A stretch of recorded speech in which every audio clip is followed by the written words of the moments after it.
Morning. Welcome back to Supernaturalist, the podcast where we dive into the monsters, myths, and legends behind your favorite episodes of Supernatural. I'm your host, Shelley Meyer, and today we're talking about Season 1, Episode 12, Faith.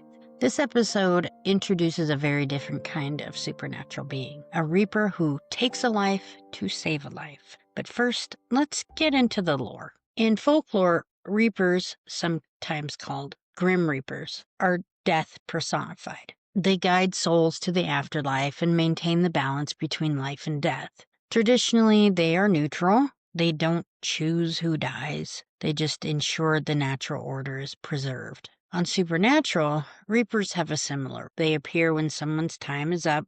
They aren't inherently evil, but they can be bound, tricked, or manipulated. In Faith, we meet a Reaper that has been bound to a mortal, breaking the usual rules of life and death. In this episode, we learn that a preacher's wife made a desperate deal. She bound the Reaper to herself in order to help people in her small town after her husband nearly died. Her intentions were pure. She wanted to save lives and help the sick, but she distorted the natural order, which comes with consequences. Finding a supernatural entity is a dangerous act in lore and on Supernatural. You can control its powers temporarily, but you also risk backlash or losing control entirely. And that's kind of what happened to her. In folklore, Reapers don't typically heal. They are more focused on death. That's their job.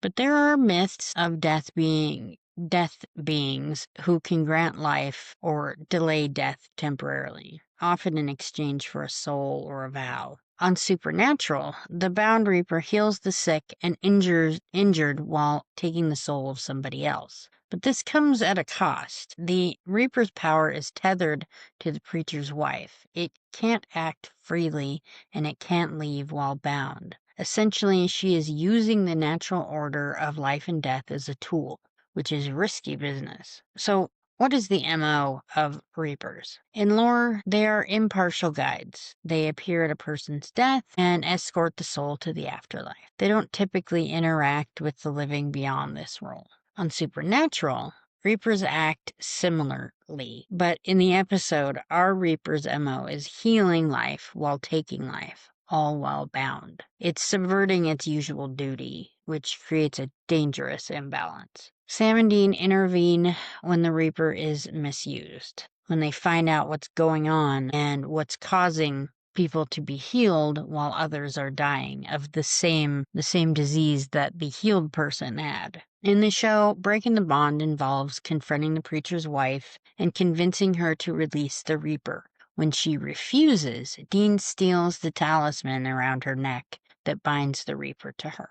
The Reaper is freed from the human binding, restoring its natural duties, and letting the natural order of life and death resume. In his anger, though, the Reaper takes the life of the preacher's wife in order to end the bond entirely. This is classic supernatural lesson. Even good intentions can go wrong when you interfere with life and death. In folklore, Reapers are essentially immortal.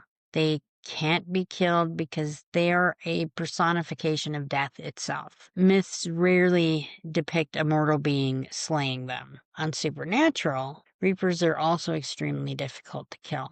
They are supernaturally powered and bound to cosmic rules, though specific instances of harm can occur under extreme circumstances, mostly involving angels or very rare artifacts. On the show, many seasons later, one such Reaper is killed with her own sai. So, in short, Reapers are most likely to be tricked or bound than outright killed. Faith explores some of the most morally complex territory in Supernatural, the line between helping people and defying the natural order. The bound Reaper shows us that even creatures of death can become tools for life. But messing with forces beyond human understanding is almost always consequential. So that's it for today's episode of Supernaturalist.